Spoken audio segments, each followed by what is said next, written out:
বিবারিয়া বয়ান করতেছি, বয়ান শুনতেছে আল্লাহর একজন বান্দা, মুরব্বী মানুষ বয়ান শুনতেছে। আমার চোখের সামনে আমি দেখতেছি সবাই কাঁদতেছে। জান্নাত জাহান্নামের আলোচনা হচ্ছিল, একজন বৃদ্ধ মানুষ কাঁদতেছে কাঁদতেছে। দেখলাম কান্না করার ভিতরে সে পেট ব্যথা কয়া জমিনে পড়ে গেছে। এরপরে চোখের সামনে দইরা নিয়ে গেছে, দইরা একটু পরেই মানুষজন চোখের পানি মুইছে আমারে আয়া কয়, হুজুর এই লোকটা ঘরে গিয়ে সে কালেমা পইরা পইরা মারা গেল। সুবহানাল্লাহ। এজন্য জানি না আল্লাহর গোলাম, এই বর্ষাটাই জীবনের শেষ বর্ষা কিনা, আগামী বছর এই সিজন হায়াতে আছে কিনা কেউ জানি না। রজব মাস শুরু হয়ে গেল, সামনে শাবান, তারপরে রমজান। যেই মাস শুরু হলে পরে আল্লাহর নবী বেশি বেশি করে দোয়া পড়তেন, আল্লাহুম্মা বারিক লানা ফি রজব ওয়া শাবান ওয়া বাল্লিগনা রমাদান। আল্লাহ রজব শাবানে তুমি বরকত দাও, আল্লাহ তুমি রমজান পর্যন্ত আমার হায়াত বাড়ায় দাও। জানি না আমার আপনার হায়াত রমজান পর্যন্ত আছে কিনা নাই। ভাইরা এতটুকু মনে কইরা দিলটারে নরম কইরা যেই মানুষটা দিলে দিলে তওবা কইরা কই বললা আর জীবনে নামাজ ছাড়মু না, আর হারাম পথে চলমু না, আল্লাহ পাক তার দিলের ভাষাটা বুঝা বসার আগে যার নাম ছিল গুনাহগারের খাতায়, এই তওবা করার সাথে সাথে নাম উঠায় দেয় ওলির খাতায়। এজন্য দুনিয়ার সমস্ত কাজে সময় লাগে, সময় লাগে রে, সময় লাগে না শুধু এক কাজে, সেটা হলো আল্লাহর ওলি হওয়া। আল্লাহর ওলি হইতে সময় লাগে না। সুবহানাল্লাহ। আল্লাহু আকবার, জোরে বলেন। আহাদুল লাইসা কামিসলি সামাদুল লাইসা কাফাদলি লিমানিল মুলকু তুগুই তো সাজাওয়ার খুদাই, তো খুদাবন্দে ইয়ামিনি তো খুদাবন্দে ইয়াসারি, তো খুদাবন্দে জমিনি তো খুদাবন্দে সামাই, তু রহিমি তু করিমি তু সামিঈ তু বসীরি, তু মুইদ্দি তু মুযিল্লি তু মালিকিল আরশি বজাই, বরি আজ খুরদন ও খুফতন, বরি আজ তুহমতে মরদন, বরি আজ ভীম উমিদি, বরি আজ রঞ্জ বালাই। দুরাকান আল্লাহু আকবার। ভাইরা আমার, তওবা কবুল হয়ে গেল। বাদশা তুব্বাই আউয়াল হিময়ারি সুস্থ হয়ে গেল। এইবার সে সুস্থ হয়ে বলতেছে, উলামায়ে কেরাম, যেই ঘরের এত দাম, যেই ঘরের এত সম্মান, যেই ঘরের সাথে আমি বেয়াদবি করতে চেয়েছিলাম, আমার বুঝ হয়ে গেছে এই ঘর কত দামি। আমি এই ঘরে একটু খেদমত করতে চাই, অল্প কিছু খেদমত করতে চাই, যদি আপনারা অনুমতি দেন। উলামায়ে কেরাম তখন বলে, তুমি কি খেদমত করতে চাও? কই আমি আল্লাহর ঘর খানায়ে কাবায় গিলাফ লাগাইতে চাই। নবীর জন্মের 1000 বছর আগে আল্লাহর ঘরে সর্বপ্রথম গিলাফ লাগানো হয়। সেই গিলাফের ধারাবাহিকতা আজও আছে। এর আগে গিলাফ লাগানোর সিস্টেম ছিল না। সর্বপ্রথম তুব্বাই আউয়াল হিময়ারি, ইয়ামেনের বাদশা, নবীর জন্মের 1000 বছর আগে খানায়ে কাবা গিলাফ পরা। এরপরে বাদশা উলামায়ে কেরাম, আমি ওই মদিনা নগরী দেখব, যেই মদিনা নগরীতে প্রাণের নবী, আখির নবী, রহমতের নবী হিজরত করবে। সুবহানাল্লাহ। তখন তো মদিনা নগরী হয় নাই, মদিনায় কোনো ঘর নাই, মদিনায় কোনো বাড়ি নাই, মদিনা নগরীর কোনো অস্তিত্ব নাই। এরপর সে বলে আমি মদিনা দেখব, মদিনা দেখব। উলামায়ে কেরাম কই সফর শুরু করে দাও। মদিনা নগরী কেমন হবে, এই মদিনা নগরীর চারপাশে কেমন হবে, মদিনার আবহাওয়া কেমন হবে, মদিনা যাওয়ার পথটা কেমন হবে, এর পুরাপুরি বিবরণ আল্লাহ পাক তাওরাত কিতাবের ভিতরে উল্লেখ করেছেন। সুবহানাল্লাহ। যে পথ দিয়ে তারা হাঁটতে শুরু করলো সেই পথের কন্ডিশন উলামায়ে কেরাম তারা তাওরাত কিতাব পড়ে আর উল্টায় আর তারা কন্ডিশন মিলাইতে মিলাইতে একটা রাস্তা তারা পেয়ে গেল, পায়া বলতেছে এই রাস্তার কন্ডিশনে কয় এই রাস্তাটাই হবে মায়ার নবীর হিজরতের রাস্তা। সুবহানাল্লাহ। সুবহানাল্লাহ জোরে কোন। আমার নবীর শুধু জীবনী আল্লাহ পাক আগের কিতাবে উল্লেখ করেছেন, বিষয়টা এমন নয়। এ যুবক, তোমার আমার নবীর কোন রাস্তা দিয়ে নবী হিজরত করবে, রাস্তার ফাঁস কেমন হবে, রাস্তার দৈর্ঘ্য কেমন হবে, রাস্তার কন্ডিশন কেমন হবে, কতদূর সোজা যাবে, কতদূর বাঁকা যাবে, এই বিবরণটা পর্যন্ত আল্লাহ পাক আগেকার নবীদের কিতাবে আল্লাহ উল্লেখ করেছেন। সুবহানাল্লাহ। সুবহানাল্লাহ। কত বড় নবী, কত বড় নবী।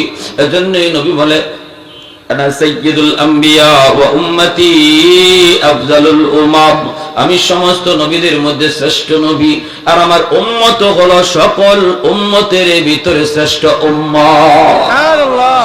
কষ্ট লাগে আজকে আমার জন্য, আজকে ওই নবীর উম্মত গুলি তারা নবীর আদর্শ ভুইলা, নবীর তরিকা ভুইলা, নবীর নমুনা চাইরা, নবীর রং ভুইলা অন্য রং আমদানি করে, অন্য কালচার আমদানি করে, নিজের সুরতটারে বিজাতীয়দের মতো প্রেজেন্ট করে, রিপ্রেজেন্ট করে।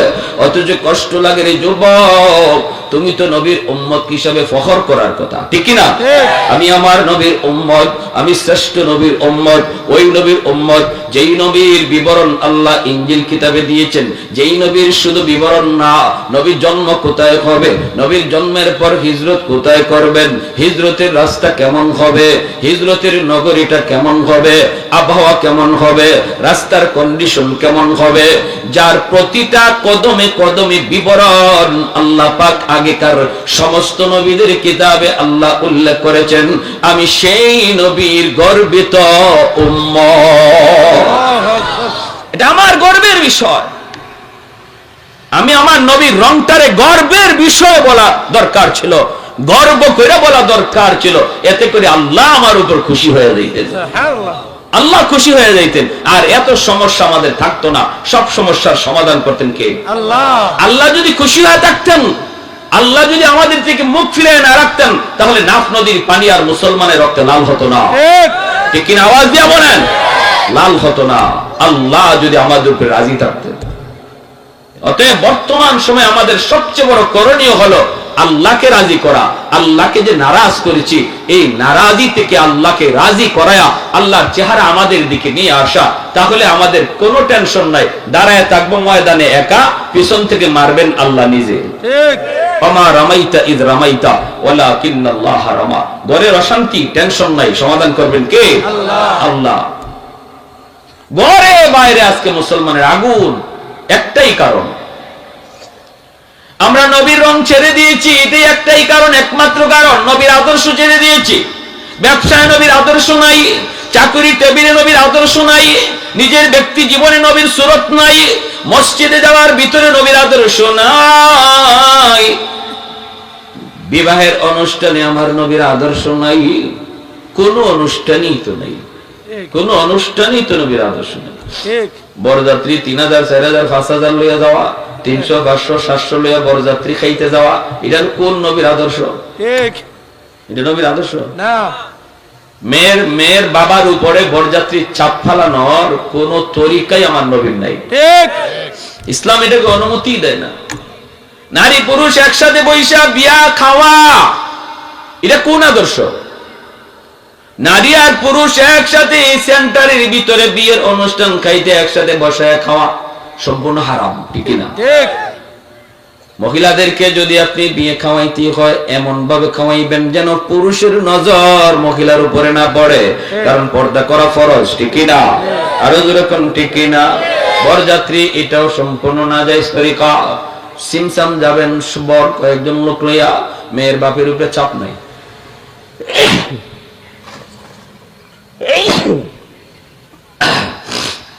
বলুন তো, বিয়ের মধ্যে যৌতুক নেওয়া এটা নবীর কত বড় আদর্শ? যৌতুক চিনেন? জি জি চিনি। আপনাদের এলাকায় কি বলে যৌতুকে? যৌতুক। যৌতুক। যৌতুক করে না? হ্যাঁ।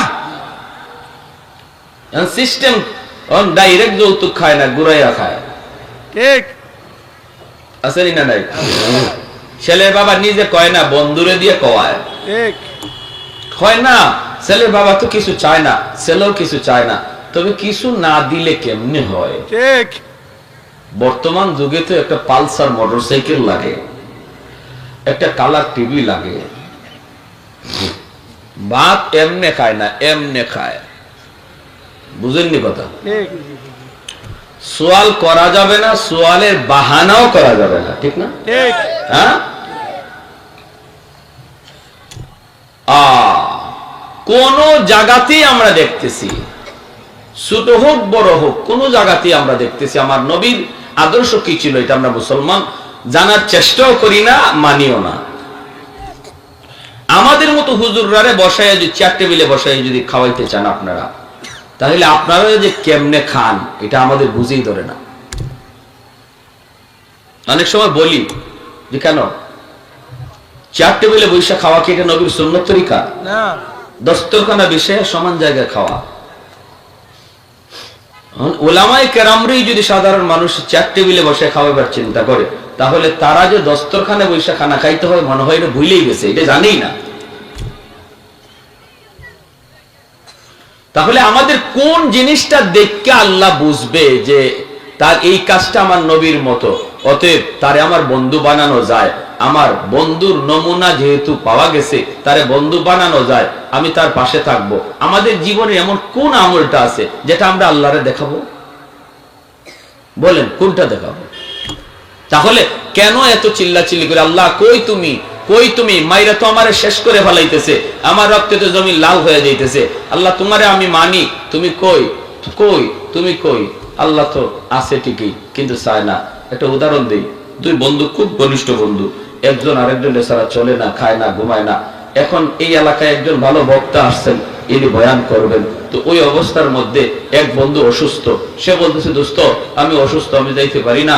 দোস্ত এক কাজ করো, তুমি হুজুরে ওয়াজটা রেকর্ড করে আইনো মোবাইলে, আমি তোমার এমবির টাকা দিয়ে দিতেছি, নাও তোমাকে এমবির টাকা দিলাম, যাতায়াত খরচ, আসা যাওয়ার খরচ পাবো 500 টাকা দিলাম, তুমি যাতায়াত খরচ দিয়া ওয়াজ রেকর্ড কইরাও তোমার টাকা থাকবে, যা মন চায় তুমি খাইও। 500 টাকা পুঁজি দিয়ে দোস্ততারে পাঠাইছে মাহফিলিকে ওয়াজ রেকর্ড করার জন্য। বুঝে আসছে? হেই 500 টাকা পকেটে নিয়ে রওনা দিছে, মাহফিলে আসবে। রাস্তায় পায়া গেছে তার পুরাতন বান্ধবী সকিনা। সকিনায় পাইয়েই যখন চোখের ইশারা দিয়া হইছে, আর কি ব্যাপার এতদিন পরে দেখা, হ্যাঁ তো কলিজায় মোচড় দিয়ে উঠছে। সাথে সাথে রিক্সা থেকে নামলো, নাইমে পাশে রঙের আলাপ, ঢঙ্গের আলাপ শুরু হয়েছে, পুরাতন কত কত কিচ্ছা কাহিনী। এদিকে ওয়াজ শুরু হইয়া হুজুরে বয়ান শেষের খবরই নাই। হঠাৎ করে সকিনায় কয়, কি খবর, কিছু খাওয়াইবা না, এতদিন পরে দেখা? কয় হ্যাঁ মিষ্টি নিয়ে আসতেছি। কয় টাকা কই? কয় টাকা আছে পকেটে 500। এই টাকা দিয়া বাজার থেকে মিষ্টি আনছে, আইনা বান্ধবীরে খাওয়াইছে, খাওয়াইয়া টাওয়াইয়া সব। যখন ওয়াজের ফতে ওয়াজ শেষ, বয়ানের ফতে বয়ান শেষ, হে ওয়াজের মাটি যাইতে পারে নাই, টাকাও শেষ 500 বান্ধবীর তলে। এরপরের দিন বন্ধু যখন দেখা হয়েছে, বন্ধু কিছু দোস্ত আমার ওয়াজটা দাও। কয় দোস্ত ইন্না লিল্লাহ, আমি তো ওয়াজের মাটি যেতে পারি নাই। কেন? কার কইও না, আমার বান্ধবী লাগাল পেয়ে গেছিল। তারপরে বান্ধবী পাইছে, বান্ধবীর মিষ্টি মাছটা খাওয়াইলাম তোমার টাকা দিয়া। বন্ধুকে তার উপর খুশি হয়েছে না বেজার? খালি বেজার না বেশি বেজার? কি কইতেছে শুনবেন? কইতেছে দোস্ত তুই তোর বান্ধবীর সাথে কথা কইলি, কইতি, কিন্তু আমার মূল ডিউটিটা তুই ঠিক রাখতি। ডিউটি ছিল ওয়াজ রেকর্ড করা। তুই ওয়াজটা রেকর্ড করতি, পুঁজি দিলাম আমি, আমার পুঁজি দিয়ে তুই গেলি, আমার পুঁজি দিয়ে আসলি, মাঝখানে আমার ডিউটি পালন করলি না, বান্ধবীর তালে পইরা আমার পুঁজি ব্যয় করে দিলি। ঠিক আছে নে, এতটা যখন তুই আমার সাথে করলি, আজ থেকে তোর সাথে আমার কোনো বন্ধুত্ব নাই, তুই তোর পথে চল, আমি আমার পথে চলি। পরের দিনই বাজারে তার দুস্তরে কয়েকজনে ধরে পিটাইতেছে, আর একজনে কয় কেউ সারা জীবন দেখলাম দুস্তরে কেউ কথা বলতে পারে না, তুমি সবার আগে থেকে উপরে বড়, বলো যে আমারে মার, এরপরে আমার দুস্তরে আঘাত কর। আজকে তোমার সামনে দুস্তরে পিটাইতেছে, তুমি যদি তার কাছে যাও না, তারে বাঁচাও না? কয় না, আর বাঁচাবাঁচি নাই, এখন যা খাইবার মন চায় আরো খাক। এতদিন মায়ের নিজের গায়ে নিছে, এখন কয় মায়ের আরো খাক, আরো খাওয়া দরকার, এমনটা বলতেছে। কেন? একটাই কারণ। ঠিক তেমনি আল্লাহ বলতেছেন, বান্দা দুনিয়াতে আমি আল্লাহ তোরে ফুজি দিয়া পাঠাইছি, এই হাতটা আমার দেওয়া ফুজি, চোখটা আমার দেওয়া পুঁজি, পাটা আমার দেওয়া পুঁজি, এই সুস্থ বিবেকটা আমি আল্লাহর দেওয়া পুঁজি। এই পুঁজিটা দিয়ে আমি তোরে পাঠাইছি একটা ডিউটি পালন করার জন্য। সেটা হলো দুনিয়ার প্রতিটা কাজ আমার নবীর রঙে করার চেষ্টা করো, আমার নবীর মতো করার চেষ্টা করো, যদ্দূর পারো করার চেষ্টা করো, আমার হুকুমটা মাইনা চলো। এটা হলো তোমার ডিউটি।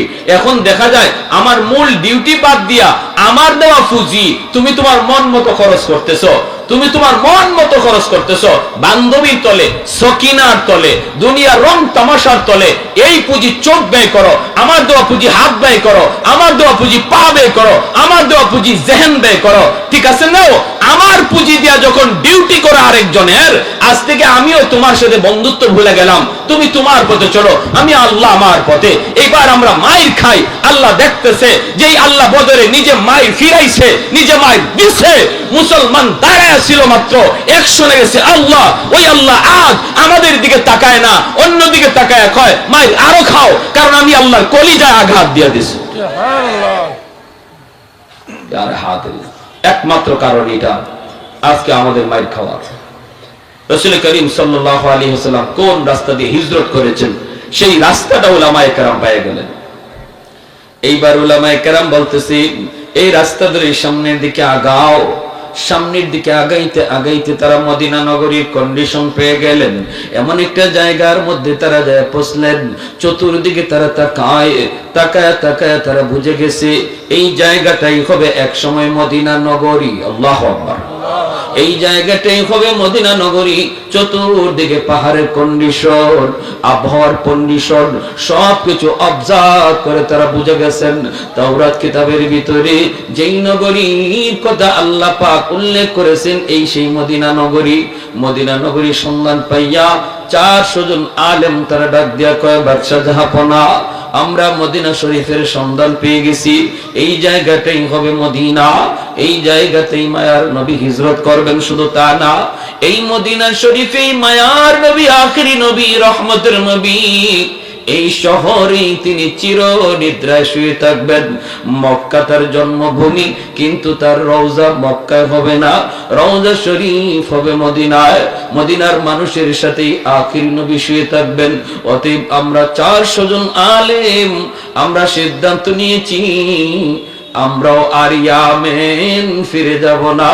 নবী যেই দেশে শুইবেন ওই জায়গায় আমরাও আমাদের কবর বানাতে চাই। আমরা ইয়ামেন যাব না, ইয়ামেন যাব না, আমরা এই এলাকায় থেকে যাব, এখানে আমাদের কবর হবে। আমাদের কবরের উপরের পাশ দিয়ে মায়ার নবী হাইটা যাবে, তার পায়ের ধুলাবালিতে আমাদের কবর ধন্য হবে।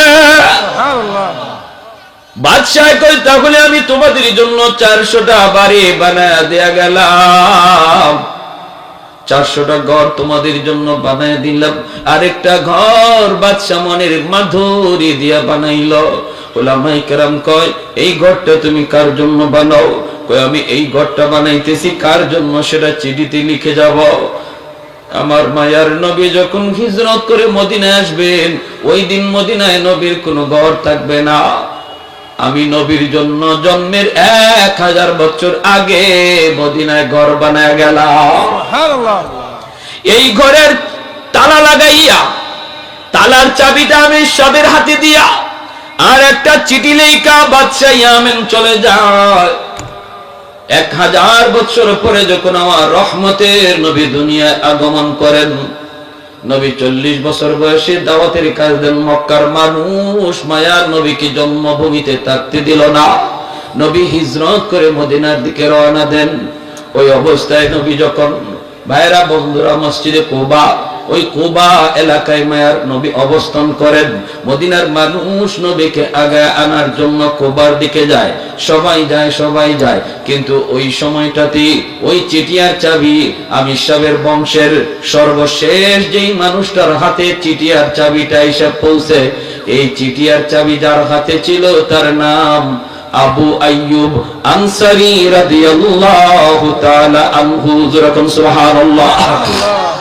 कौनैन मुख्तार खुदा तुमको बनाया, कौनैन मुख्तार खुदा तुमको बनाया, उम्मत का निगाहबान खुदा तुमको बनाया, उम्मत का निगाहबान खुदा तुमको बनाया।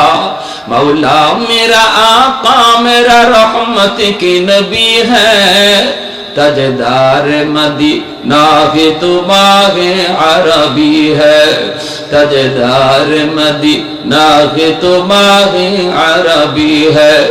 अशजार में देते हैं नबूवत के शहादत, तस्दीक कमर में है तो अंगुल की इशारा, तस्दीक कमर में है तो अंगुल की इशारा।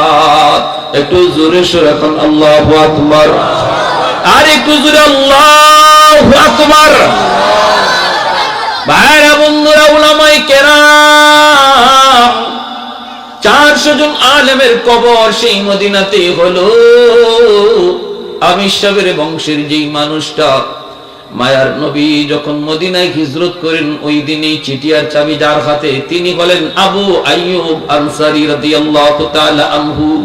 আল্লাহর নবী কুবা এলাকায়, মদিনার মানুষ আমার নবীকে আগায় আনার জন্য যাইতেছে, কিন্তু আবু আইয়ুব আনসারী ইনি যায় না, ইনি শুধু ওই ঘরটারে পরিষ্কার করে, ওই ঘরটারে আদর করে, ওই ঘরটারে মালিশ করে। মদিনার মানুষেরা কইরে আবু আইয়ুব আমরা মায়ার নবীকে আগায় আনতে কুবা এলাকায় যাইতেছি, তুমি কি আমাদের সাথে কুবায় যাবা না? আবু আইয়ুব কই আমার যাওয়া লাগবে না, আমার কাছে মায়ার নবীর একটা আমানত আছে, আমার মন বলে নবী আমার খোঁজে এখানে আসবে। ওই আমানতের খবর হয়তো অবশ্যই আল্লাহ তার হাবিবকে জানায় দিবে। অতএব নবী তার আমানতের বস্তু নেওয়ার জন্য আমার কাছে আসবে। ঠিকই মদিনার মানুষ কুবা এলাকায় যে আমার মায়ার নবীর কয়, নবী গো আপনি আমার বাড়িতে উঠেন, ওগো নবী যে আপনি আমার বাড়িতে আসেন, আমার অনেক ঘর আছে, আমার অনেক বাড়ি আছে। আল্লাহর নবী কয় আমি কার বাড়িতে যাব, কোথায় যায় উঠবো আমি জানি না, জানেন আমার আল্লাহ জানে আমার উটনি। এই বইলা মায়ার নবী উটনির পিঠে উঠে গেলেন, আল্লাহর ইশারায় উটনি চলতেছে। মদিনার অলিগুলি গইরা গইরা গইরা গইরা ওই আবু আইয়ুব আনসারীর বাড়ির সামনে উটনি বসে যায়। সুবহানাল্লাহ। আল্লাহর নবী তিনি উটনির পিঠ থেকে নাইমেই বলেন আবু আইয়ুব কোথায় আমার চিঠি আর চাবি আমার হাতে দাও। সুবহানাল্লাহ। আস্তে কইবেন। সাহাবায়ে কেরাম অবাক হলেন, কিসের চিঠি আর চাবি? নবী বলেন দাও। চিঠি খুলছেন, খুললে দেখেন সেই বাদশা লিখছে, নবী গো, ওগো নবী আমি আপনার জন্মের 1000 বছর আগে মদিনার সন্ধান পেয়ে গেছি। যদি আমি বাদশা না হতাম আমিও মদিনায় থেকে যেতাম, কিন্তু বাদশা হওয়ার কারণে দায়িত্বশীল বিদায় দেশে চলে গেলাম। আর মদিনায় হিজরতের পর আপনার একটা ঘর আমি আপনাকে হাদিয়া দিলাম। আপনার জন্মের 1000 বছর আগে আমি ইয়ামেনের বাদশাহ তুব্বাই আউয়াল হিময়ারি আপনার উপর কালেমা পড়ে মুসলমান হয়ে গেল। জোরে কোন সুবহানাল্লাহ। সেই নবীর উম্মত আমরা। আমি আমারই চিনি না, আমি আমারই চিনি না। নবীর জন্মের 1000 বছর আগে বাদশাহ নবীর উপরে ঈমান আনলে মুসলমান হয়, আর আমি নবীর উম্মত হইয়া আজকে আমি আমারে চিনতেছি না, আমি আমার মতো চলতেছি, আমি আমার রঙে চলতেছি, আর আল্লাহ মুখ ফিরে অন্যদিকে বয়ে দিয়েছে। ভাইরা, অতএব এই মুহূর্তে তাম পৃথিবী জুড়ে এক চরম এক অশান্তি কাজ করতেছে, মুসলমানের দিকে ষড়যন্ত্র ধেয়ে আসতেছে ধেয়ে আসতেছে। এই মুহূর্তে আমাদের সবচেয়ে বড় পাওয়ার আর অস্ত্র হলো আল্লাহকে পাশে রাখা। এই মুহূর্তে আমাদের সবচেয়ে বড় অস্ত্র কারে পাশে রাখা? জোরে বলেন, জোরে বলেন। আল্লাহকে পাশে রাখা, আল্লাহকে খুশি করা। যদি আমরা আল্লাহকে পাশে রাখতে পারি, আল্লাহকে খুশি রাখতে পারি, তাহলে আমাদের আর কোনো চিন্তা নাই। সব কিছুর দায়িত্ব বুঝবেন কে? আল্লাহ। ওয়ালা তাহিনু ওয়ালা তাহজানু ওয়া আনতুমুল আ'লাউনা ইন কুনতুম মুমিনিন। অতএব একটা পরিস্থিতি গেছে, ভাববেন না যে বিপদ থেকে বাইচে গেছি, আরেকটা আসবে, আরেকটা আসলেই ভাববেন না এটাই শেষ, আরেক বড়টা আসবে। পর পর পৃথিবীর শেষ জমানা, এখন পর পর পর পর শুধু বিপদ মুসিবত গজব আসবেই। এই মুহূর্তে আমাদের সবচেয়ে বড় বাঁচার উপায় আল্লাহকে রাজি করা। যে যে হালতে আছি, যে যে পজিশনে আছি, তওবা করে অন্যায় পথটা ছেড়ে দিয়া আমার নবীর পথটাতে ফিরে আসি, তাহলে আল্লাহ আমাদের উপর রাজি হয়ে। কারা কারা রাজি আছে হাত উঠে আল্লাহকে দেখান। আল্লাহ তুমি প্রতিটা হাতকে কবুল করো। জোরে বলি আমিন, আরো জোরে বলি আমিন। ওয়া আখির দাওয়ানা আলহামদুলিল্লাহি রাব্বিল আলামিন। কোন জায়গাতেই আমরা দেখতেছি, ছোট হোক বড় হোক, কোন জায়গাতেই আমরা দেখতেছি আমার নবীর আদর্শ কি ছিল, এটা আমরা মুসলমান জানার চেষ্টাও করি না, মানিও না। আমাদের মতো হুজুররারে বসায় যদি চেয়ার টেবিলে বসায় যদি খাওয়াইতে চান আপনারা, তাহলে আপনারা যে কেমনে খান এটা আমাদের বুঝেই ধরে না। অনেক সময় বলি যে কেন চেয়ার টেবিলে বসে খাওয়া কি এটা নবীর সুন্নত তরিকা? না, দস্তরখানা বিষয়ে সমান জায়গায় খাওয়া। ওলামায়ে কেরামরাই যদি সাধারণ মানুষ চেয়ার টেবিলে বসে খাওয়াবার চিন্তা করে, তাহলে তারা যে দস্তরখানায় বসে খানা খাইতে হয় মনে হয় এটা ভুলেই গেছে, এটা জানেই না। তাহলে আমাদের কোন জিনিসটা দেখে আল্লাহ বুঝবে যে তার এই কাজটা আমার নবীর মতো, অতএব তারে আমার বন্ধু বানানো যায়। আমার বন্ধুর নমুনা যেহেতু পাওয়া গেছে, তারে বন্ধু বানানো যায়, আমি তার পাশে থাকবো। আমাদের জীবনে এমন কোন আমলটা আছে যেটা আমরা আল্লাহরে দেখাবো? বলেন কোনটা দেখাবো? তাহলে কেন এত চিল্লাচিল্লি করে আল্লাহ কই তুমি, কই তুমি? মাইরা তো আমারে শেষ করে ফেলাইতেছে, আমার রক্তে তো জমি লাল হয়ে যাইতেছে। আল্লাহ তোমারে আমি মানি, তুমি কই, কই তুমি কই? আল্লাহ তো আছে ঠিকই, কিন্তু চায় না। একটা উদাহরণ দিই, দুই বন্ধু, খুব ঘনিষ্ঠ বন্ধু, একজন আরেকজনের ছাড়া চলে না, খায় না, ঘুমায় না। এখন এই এলাকায় একজন ভালো বক্তা আসছেন, ইনি বয়ান করবেন। তো ওই অবস্থার মধ্যে এক বন্ধু অসুস্থ, সে বলতেছে দোস্ত আমি অসুস্থ, আমি যাইতে পারি না। দোস্ত এক কাজ করো, তুমি হুজুরে ওয়াজটা রেকর্ড করে আইনো মোবাইলে, আমি তোমার এমবির টাকা দিয়ে দিতেছি, নাও তোমাকে এমবির টাকা দিলাম, যাতায়াত খরচ, আসা যাওয়ার খরচ বাবদ 500 টাকা দিলাম, তুমি যাতায়াত খরচ দিয়া ওয়াজ রেকর্ড কইরাও তোমার টাকা থাকবে, যা মন চায় তুমি খাইও। 500 টাকা পুঁজি দিয়ে দোস্ততারে পাঠাইছে মাহফিলে গিয়ে ওয়াজ রেকর্ড করার জন্য। বুঝে আসছে? হে 500 টাকা পকেটে নিয়ে রওনা দিছে, মাহফিলে আসবে। রাস্তায় পায়া গেছে তার পুরাতন বান্ধবী সকিনা। সকিনায় পাইয়েই যখন চোখের ইশারা দিয়া হইছে, আর কি ব্যাপার এতদিন পরে দেখা, হ্যাঁ তো কলিজায় মোচড় দিয়ে উঠছে। সাথে সাথে রিক্সা থেকে নামলো, নাইমে পাশে রঙের আলাপ শুরু হয়েছে, পুরাতন কত কিচ্ছা কাহিনী। এদিকে ওয়াজ শুরু হইয়া হুজুরে বয়ান শেষের খবরই নেই। হঠাৎ করে সকিনায় কয় কি খবর, কিছু খাওয়াইবা না, এতদিন পরে দেখা? হ্যাঁ মিষ্টি নিয়ে আসতেছি। টাকা কই? টাকা আছে পকেটে 500। এই টাকা দিয়া বাজার থেকে মিষ্টি আনছে, আইনা বান্ধবীরে খাওয়াইছে, খাওয়াইয়া টাওয়াইয়া সব। যখন ওয়াজের পথে ওয়াজ শেষ, বয়ানের পথে বয়ান শেষ, হে ওয়াজের মাটি যাইতে পারে নাই, টাকাও শেষ 500 বান্ধবীর তলে।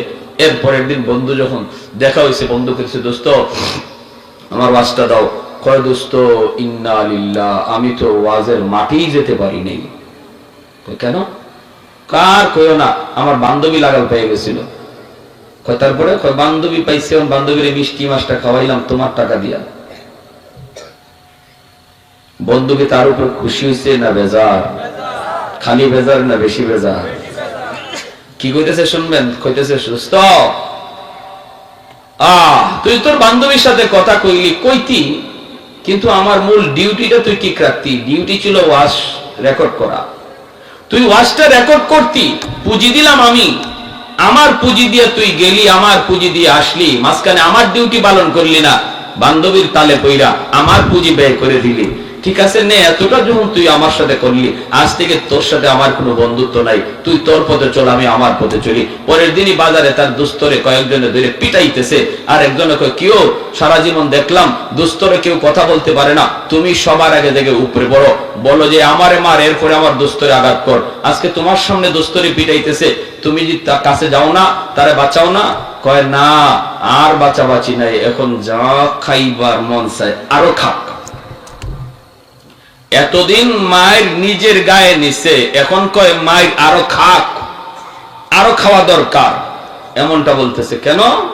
একটাই কারণ। ঠিক তেমনি আল্লাহ বলতেছেন, বান্দা দুনিয়াতে আমি আল্লাহ তোরে ফুজি দিয়া পাঠাইছি, এই হাতটা আমার দেওয়া ফুজি, চোখটা আমার দেওয়া পুঁজি, পাটা আমার দেওয়া পুঁজি, এই সুস্থ বিবেকটা আমি আল্লাহর দেওয়া পুঁজি। এই পুঁজিটা দিয়ে আমি তোরে পাঠাইছি একটা ডিউটি পালন করার জন্য। সেটা হলো দুনিয়ার প্রতিটা কাজ আমার নবীর রঙে করার চেষ্টা করো, আমার নবীর মতো করার চেষ্টা করো, যদ্দূর পারো করার চেষ্টা করো, আমার হুকুমটা মাইনা চলো। এটা হলো তোমার ডিউটি। এখন দেখা যায় আমার মূল ডিউটি বাদ দিয়া আমার দেওয়া পুঁজি তুমি তোমার মন মতো খরচ করতেছো, তুমি তোমার মন মতো খরচ করতেছো। বান্ধবীর তলে, সকিনার তলে, দুনিয়ার রং তামাশার তলে এই পুঁজি চোখ ব্যয় করো, আমার দেওয়া পুঁজি হাত ব্যয় করো, আমার দেওয়া পুঁজি পা ব্যয় করো, আমার দেওয়া পুঁজি জেহেন ব্যয় করো। ঠিক আছে না? আমার পুঁজি দিয়া যখন ডিউটি করো আরেকজনের, আজ থেকে আমিও তোমার সাথে বন্ধুত্ব ভুলে গেলাম, তুমি তোমার পথে চলো, আমি আল্লাহ আমার পথে।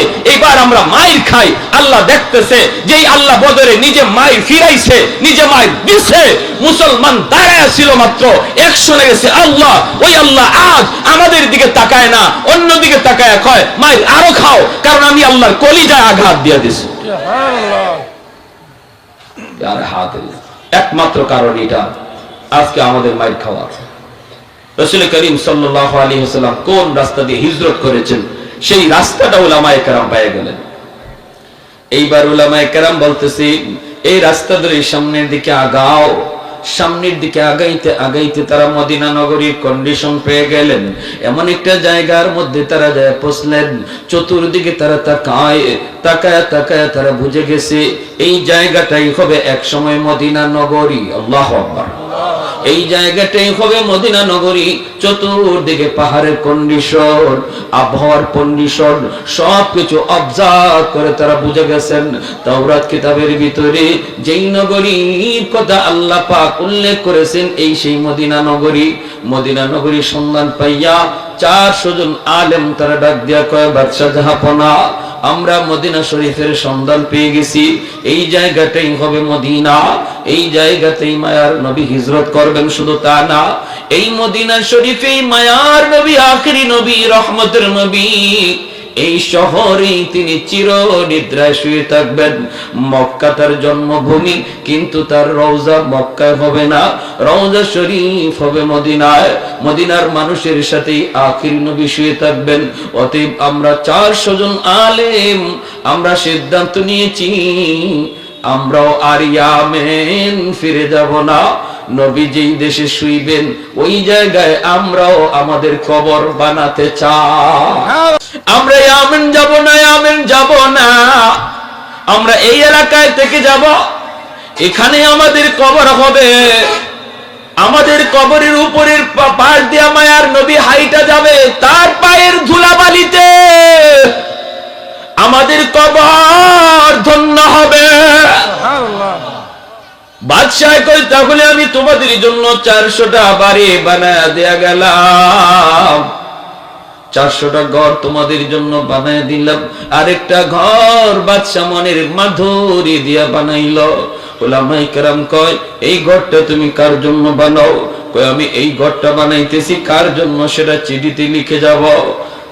আমার মায়ার নবী যখন হিজরত করে মদিনায় আসবেন, ওই দিন মদিনায় নবীর কোনো ঘর থাকবে না। আমি নবীর জন্য জন্মের 1000 বছর আগে মদিনায় ঘর বানায় গেলাম। এই ঘরের তালা লাগাইয়া, তালার চাবিটা আমি সবের হাতে দিয়া, আর একটা চিঠি লেখা বাদশাহ ইয়ামেন চলে যায়। 1000 বছর পরে যখন আমার রহমতের নবী দুনিয়ায় আগমন করেন, নবী 40 বছর বয়সে দাওয়াতের কাজ দেন। মক্কার মানুষ মায়ার নবীকে জন্মভূমিতে থাকতে দিল না। নবী হিজরত করে মদিনার দিকে রওনা দেন। ওই অবস্থায় নবী যখন, ভাইরা বন্ধুরা, মসজিদে কুবা, ওই কুবা এলাকায় মায়ার নবী অবস্থান করেন। মদিনার মানুষ নবীকে আগায় আনার জন্য কুবার দিকে যায়, সবাই যায়, সবাই যায়। কিন্তু ওই সময়টাতে ওই চিঠিয়ার চাবি আমির সাহেবের বংশের সর্বশেষ যেই মানুষটার হাতে চিঠিয়ার চাবিটা এসে পৌঁছে, এই চিঠি আর চাবি যার হাতে ছিল তার নাম আবু আইয়ুব আনসারী রাদিয়াল্লাহু তাআলা আনহু। যখন সুবহানাল্লাহ। कौनैन मुख्तार खुदा तुमको बनाया, कौनैन मुख्तार खुदा तुमको बनाया, उम्मत का निगाहबान खुदा तुमको बनाया, उम्मत का निगाहबान खुदा तुमको बनाया। मौला मेरा आका मेरा रहमत की नबी है, तजदार मदीना के तुम्हारे अरबी है, तजदार मदीना के तुम्हारे अरबी है। अशजार में देते हैं नबूवत के शहादत, तस्कीक कमर में है तो अंगुल की इशारा, तस्कीक कमर में है तो अंगुल की इशारा। একটু জোরে সুরে এখন আল্লাহু আকবার, আর একটু জোরে আল্লাহু আকবার। ভাইরা বন্ধুরা, উলামায়ে কেরাম 400 জন আলেমের কবর সেই মদিনাতে হলো। আমির সাহেবের বংশের যেই মানুষটা মায়ার নবী যখন মদিনায় হিজরত করেন, ওই দিনই চিঠি আর চাবি যার হাতে তিনি বলেন আবু আইয়ুব আনসারী রাদিয়াল্লাহু তাআলা আনহু।